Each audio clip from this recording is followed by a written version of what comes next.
'Avatar fire and ash' 3 hours 15 minutes run టైమ్‌తో థియేటర్స్‌లో release అయింది. థర్డ్ ఇన్‌స్టాల్‌మెంట్‌గా. అప్పట్లో సెకండ్ పార్ట్ రిలీజ్ అయినప్పుడు గుజరాత్‌లో ఉన్నప్పుడు midnight India's first 12 AM show చూడడానికి ట్రాన్స్‌పోర్ట్ లేకపోతే చలిలో ఫ్రెండ్ సైకిల్ తీసుకొని మరి వెళ్లి సిటీలోకి 55 kilometres to and fro travel చేసి చూసా 4డీఎక్స్‌లో. అప్పట్లో డెడికేషన్ అలా ఉండేది మరి. సరే ఇక పాయింట్‌కొస్తే మ్యాక్స్ అన్ని రివ్యూస్ ఇస్తున్నానని అనుకుంటున్నా ఎవ్రీ వీక్. ఈసారి 'అవతార్' కొంచెం లేట్ అయిందండి కుదరక. సో, మీకు నాది కష్టం అనిపిస్తే కొత్తగా చూస్తున్నవారు, ఇంకా సబ్‌స్క్రైబ్ చేసుకోని వారు మన ఛానెల్‌లో ఒక లుక్కేసి కొంచెం సబ్‌స్క్రైబ్ కొట్టి ఎంకరేజ్ చేయండి. ఇక ఇప్పుడు ఈ 'అవతార్ పార్ట్ 3' విషయానికొస్తే మూవీ నేనైతే 3డీలోనే తెలుగులోనే చూసా. ఇక చూసాక నాకైతే వన్ టైమ్ డెఫినిట్‌గా థియేటర్‌లో చూడొచ్చని అనిపించింది. డెఫినెట్‌లీ ఫ్లాట్‌గా వెళ్ళిన సెకండ్ పార్ట్ అంటే 'Avatar the way of water' కంటే చాలా బెటర్ ఇది. కానీ రివ్యూ ఇవ్వడం 2 డేస్ లేట్ అయింది కాబట్టి ఆల్రెడీ టాక్ తెలిసింది. మా ఫ్రెండ్స్‌లో కూడా చాలా మందికి నచ్చలేదంట మూవీ. మన ఛానెల్‌లోని వేరే రివ్యూస్ కామెంట్స్‌లో కూడా చాలామంది చెప్పారు. వాళ్ళకి కూడా నచ్చలేదని. మేబీ చాలా మందికి నచ్చలేదేమో!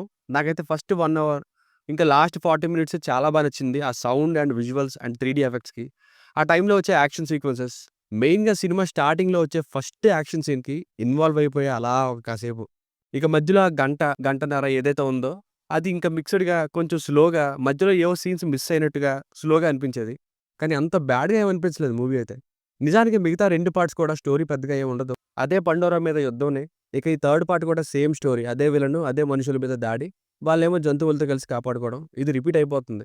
ఈ థర్డ్ పార్ట్‌లో ఇంకో కొత్త విలన్ ఉన్నారులెండి. బట్ ఇదే ఫెమిలియర్ టెంప్లేట్ అయిపోతుంది. జేమ్స్ కామెరాన్ గారు నెక్స్ట్ పార్ట్‌లో ఇది మార్చుకోవాలేమో. అన్నీ బాగున్నాయి గానీ స్టోరీ వైస్ కొత్త ఐడియాస్ ఉండేలా చూసుకోవాలి. లేదంటే నెక్స్ట్ పార్ట్‌కి ఇది ఎఫెక్ట్ చేస్తుందనిపిస్తుంది. కానీ ఇప్పుడు టైం బట్టి మనం చూసే విధానం మారింది గదా! స్టోరీ లేని సినిమాలు మనం చూసి చూసి ఇప్పటికే వేఫర్ థిన్ స్టోరీస్ ఉన్న సినిమాలకి ఇక మనం కనెక్ట్ అవ్వలేకపోతున్నాం. డెఫినిట్‌గా ఇదొక మెయిన్ రీజన్‌గా చెప్పుకోవచ్చు.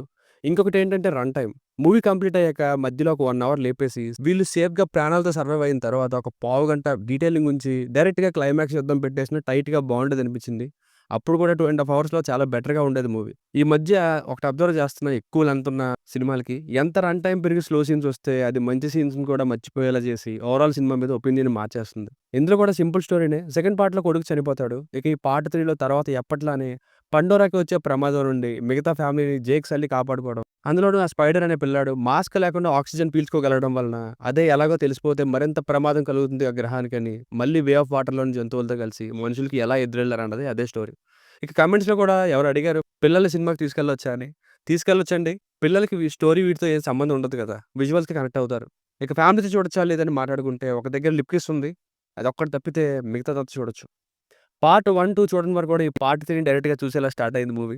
మొదటి గంట సర్వైవల్ థ్రిల్లర్‌లా సీన్ అయిపోతుందనుకున్న ప్రతిసారి ఎక్సైటింగ్‌గా కంటిన్యూ అవుతూ వచ్చేది. ఆ సర్వైవల్ థ్రిల్లర్ పోర్షన్ అంతా భలే ఉంది.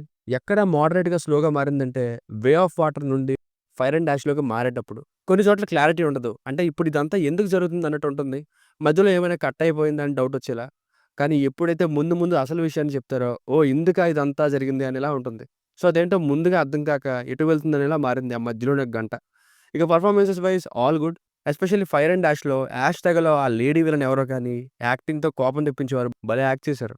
చాలా రియల్‌గా అనిపించే విజువల్స్. కొన్ని విజువల్స్ మాత్రం నేను అక్కడుండి చూస్తే ఎలా కనిపిస్తుందో అలా అనిపించాయి. ఫస్ట్ అండ్ సెకండ్ పార్ట్స్‌కి విజువల్స్‌కి ఆస్కార్స్ వచ్చాయి. దీనికి కూడా ఈ థర్డ్ పార్ట్‌కి కూడా డెఫినిట్‌గా బెస్ట్ విజువల్ ఎఫెక్ట్స్ కేటగిరీలో ఆస్కార్ వస్తుందని అనిపిస్తుంది. క్లైమాక్స్‌లో థార్ వచ్చి కాపాడినట్టు ఇక్కడ ఇవి అమ్మ వచ్చి కాపాడే సీన్, ఆ టైంలో ఆక్టోపస్ లాంటి క్రియేచర్స్‌తో ఫైట్, ఆ విజువల్స్ 2 కళ్ళు సరిపోవు. సో, ఫైనల్‌గా మూవీకి వర్డిక్ట్ ఏంటంటే సింపుల్ స్టోరీనే. కానీ నాకైతే ముందుగా చెప్పినట్టు మొదటి గంట అండ్ లాస్ట్ 40 మినిట్స్ ఇంకా మధ్య మధ్యలో ఇలా ఓవరాల్‌గా బానే అనిపించింది మూవీ. విజువల్స్ విషయానికొస్తే కొన్నైతే 2 కళ్ళు సరిపోలేవేమో అనే ఫీల్ తెప్పించేవి. నాకైతే 2 చోట్ల గూస్ బంప్స్ కూడా వచ్చాయి. ఆ ఇవమ్మ మొహాన్ని చూపించినప్పుడు ఇంకా స్టార్టింగ్‌లో ఫస్ట్ ఫైట్ అప్పుడు. కానీ ఇంకా క్లారిటీగా ప్రతీదీ అర్థమవ్వాలంటే ఎప్పుడో వచ్చిన 'అవతార్ 1 అండ్ 2' చూడాలి. ఒకవేళ ఎప్పుడో చూసినా అవి గుర్తుండాలి. అంటే పూర్తిగా అర్థం కావడం కోసం. ఇంక మధ్యలో కాసేపు టాకీ పోర్షన్స్‌కి, సింపుల్ స్టోరీకి, ఇంకా రన్ టైమ్‌కి చాలా మందికి నెగెటివ్ ఒపీనియన్ కలిగించొచ్చు కూడా. Decent, engaging in parts, worth a one time watch. దీనికి రేటింగ్ వచ్చేసి ఇది నా ఒపీనియన్ 3/5. మీకేమైనా వర్క్ నచ్చినట్లయితే మరిన్ని రివ్యూస్ కోసం మన ఛానెల్‌ని సబ్స్క్రైబ్ చేసుకోండి. Thank you.